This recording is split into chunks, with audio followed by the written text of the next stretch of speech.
everyone, Suzi here, and today we're playing Godforge. And for real, we mean it this time. Today is the start of the beta for Godforge, so I'm going to go over some of the changes from alpha to beta so you know what to expect when you download and start playing today.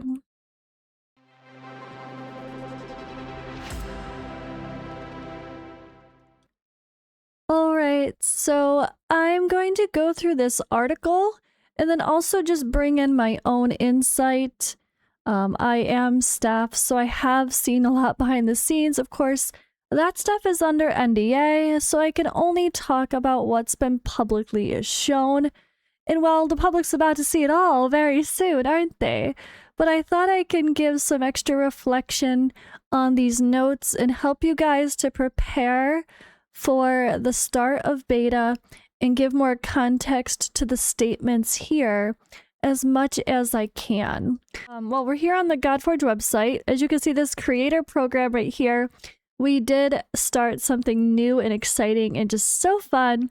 So if you are interested in starting content creation, this could be a very fun time to do it.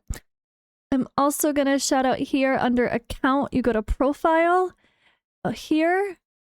Hovering over, or well, I clicked it. But yeah, you'll get your info for your account, which is your login, and you'll see exactly what your minigame rewards are. So if you can't remember which account, if you played multiple accounts, then this is a good way to double check that you're logging into the right one. All right, so I am sitting here at my desk about to read this to you. I actually do this thing with my Watcher Realms channel. I guess quote Mad Capper, but I know he's not the first to make this kind of statement.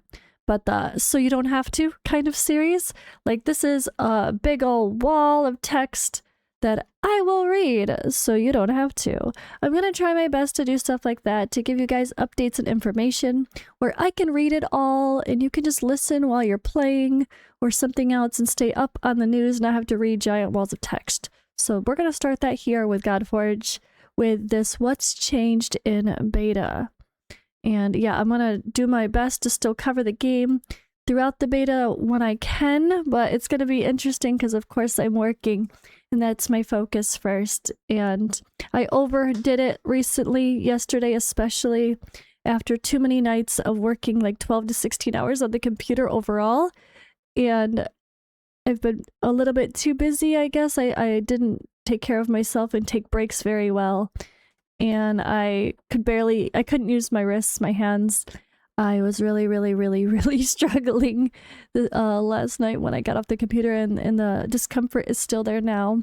So it's gonna be an interesting day. Don't do me, guys. Take breaks from your PCs and your phone, or when you get old like me, and I'm not that old. I'm 38 though. I'm old enough to feel carpal tunnel apparently.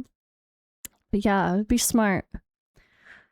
Whew, okay, let's dive in here and read what's changing in Godforge beta.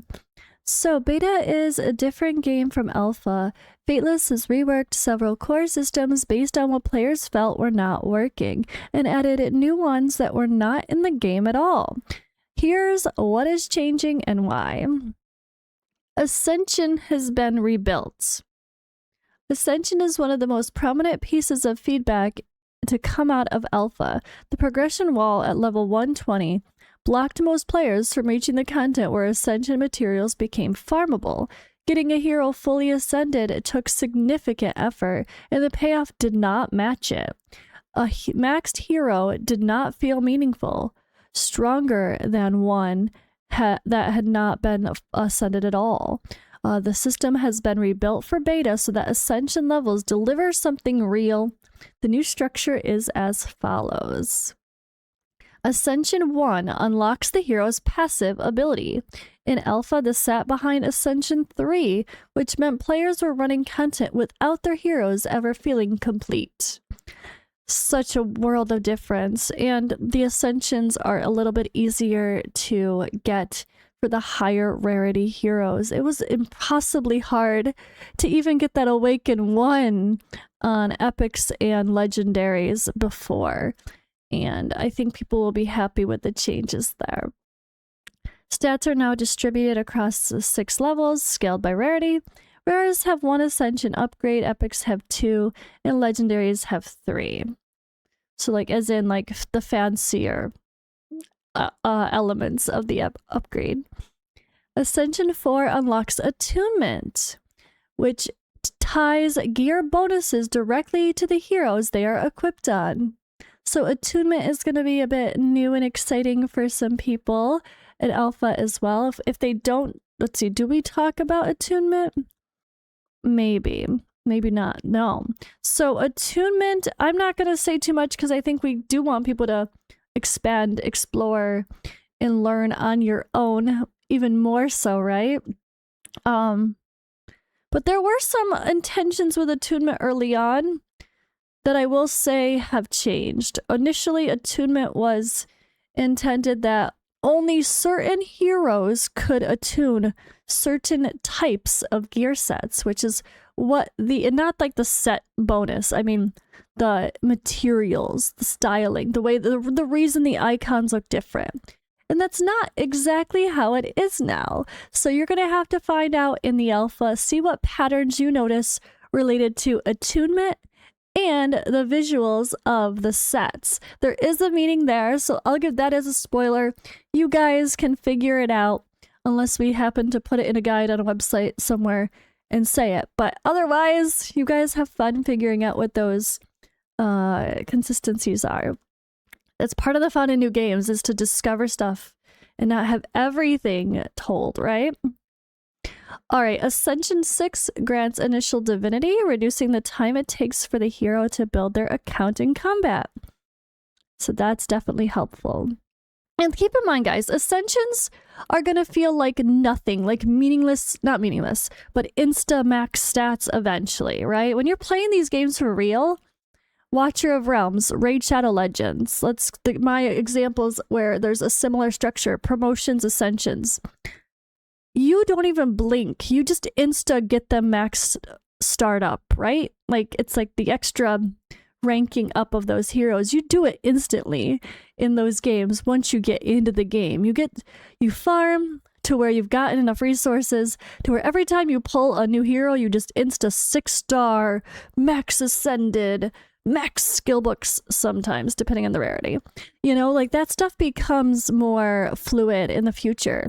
So people have put a lot of stress on ascensions, but really ascensions are going to become like less, not impactful, because obviously this is so important, but it's going to become much easier to do ascensions overall.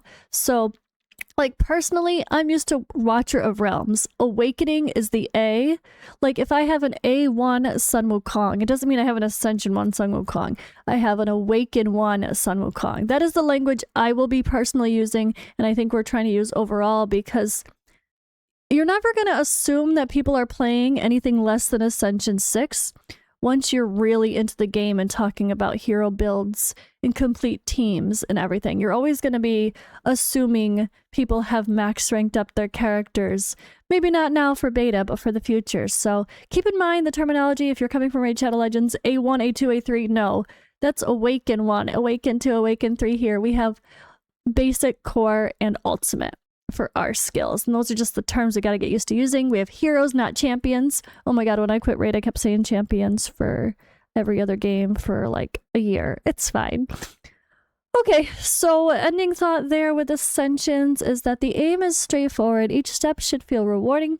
Players should notice their hero getting stronger as they go, rather than grinding toward a single threshold that makes everything click at once. All right, weapons and imprints are available from the start. So in Alpha, weapons and imprints were gated behind progression. Players spent a long stretch of the game without access to two of the most distinctive systems. In Beta, both are introduced in the tutorial. The early items are intentionally modest. They are designed to teach mechanics, not to hand players something powerful straight away. A new player will attach a weapon, see a stat change, and move on. A player who wants to go deeper will start experimenting with combinations from the first hour. The weapon and imprint system are among the features that set Godforge apart from other games in the genre. getting them in front of players early is a deliberate call. If players do not see what makes the game different in the first session, those features may as well not exist. This was some feedback we had from our early internal testing from other like companies working with us, that we needed to have our important selling points early on in the game, because what makes someone start playing this game and be like, oh, it's literally no different than Raid, than Summoner's War, or I don't even know how Epic 7 is. Maybe Epic 7, like whatever. I think those are the ones that have that similar style of the setup, like the way that Infinite Magic Raid and Awakened Chaos Era and all these other games came out with. If it doesn't feel like there's anything different, people might not keep playing. And this is something really cool, to be able to imprint someone else's passive on a hero. And so if you're new to the game, that is what imprints are. Imprints are taking a character or getting just the imprint, and it's like a lesser version of a hero's passive. You imprint that onto a weapon, and then you the imprint goes on a weapon, and then the weapon goes on a hero as like another piece of gear, and it's like getting another bonus ability to any hero you want, and you could really customize that, and there's so much fun. All right, the tutorial has also been expanded. The alpha tutorial lasted roughly 2 minutes. Players were handed a character and dropped into content with little context for how the system worked. Beta introduces a proper first-time experience. The tutorial now walks players through gear, weapons, imprints, ascension, and passives before finishing the first chapter of the campaign. By the time a player reaches the end of this chapter, they have a working understanding of the core loop rather than piecing it together through trial and error. It's really cool. It's a lot better than just quickly use an ability. It tries to make you understand it and be able to like use multiple ultimates or like whatever. You want to feel how it is understanding the core loop. I like that it does that, but it doesn't, the tutorial's not long.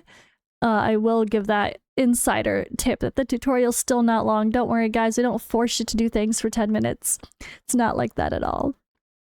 All right, a new gold market. Beta includes a gold market that does not exist in alpha. It gives players a meaningful outlet for gold at every stage of the game, with the right choices shifting depending on whether you are working through the early campaign, building out a roster, or pushing endgame content.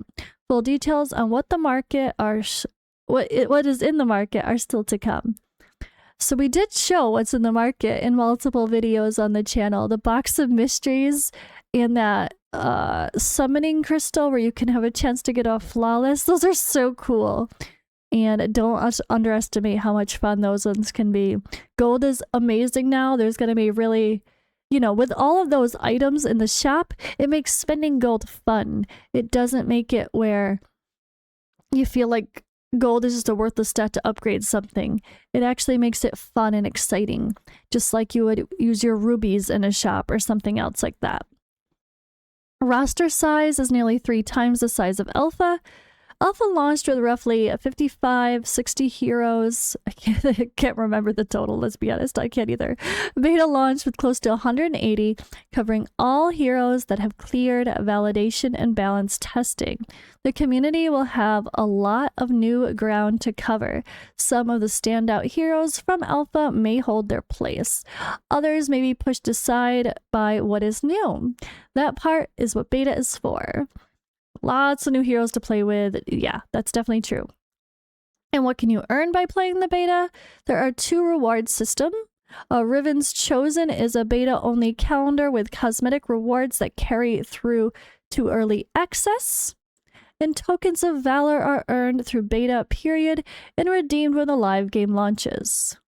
There is a typo there for Riven's Chosen. It's with a Y. I will report that typo. Anyway. The intent is that the more you play and progress during beta, the more you carry with you into the live game. It's not a full wipe with nothing to show for it. And the voice acting narrative, just a note here. Voice acting is in before beta, with more to follow before launch. The Avalon narrative has been built out considerably, and feedback on how it feels will shape whether that direction is rolled out across the other realms for early access.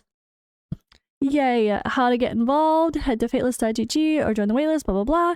Yeah, I do have my link in the I'll always have my link in the description and pinned comment, just like other games do, that when I have a download link, or in this case it's a sign up on the website link. So make sure you sign up if you haven't already. That'll, even if you guys, and this is a huge reminder to other content creators, to you guys who want to share to your friends. When you get the email link and Simon was like, share it, fine, let other people play, give them your links, give them the code, whatever.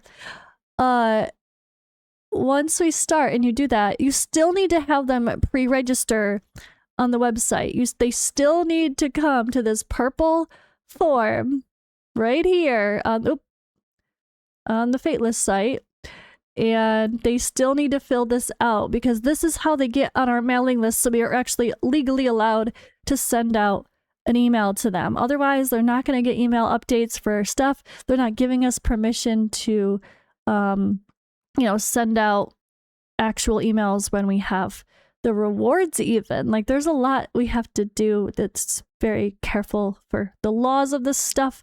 So we do need to make sure that people always fill out this waitlist, even if you have played the game directly through a link before. If you played the minigame but never did this, do this. If you played the alpha through a direct launcher and code link that we put in the Discord, do this. And then same thing. Now, if people share a link, a code, if we publicly share it, if your friends publicly share it, do this. Don't forget to, have people sign up. Content creators have their own codes, so there's an idea of what's going on there. But all right, guys. Whew, I guess that is all for this video. This is a long one. I wanted to go through things, but make sure you come into Discord if you have questions. Discord is our source of communication, and everyone is very, very helpful. But don't worry, also, there is a website, of course, for submitting feedback. It's not going to be directly on the website, I don't think. I will ask about that as well. But yeah, if anyone has any trouble finding that, let me know. But there will be Discord channels for frequently asked questions to point you in the right direction. And yeah, thank you guys for watching. I will see you in the next one.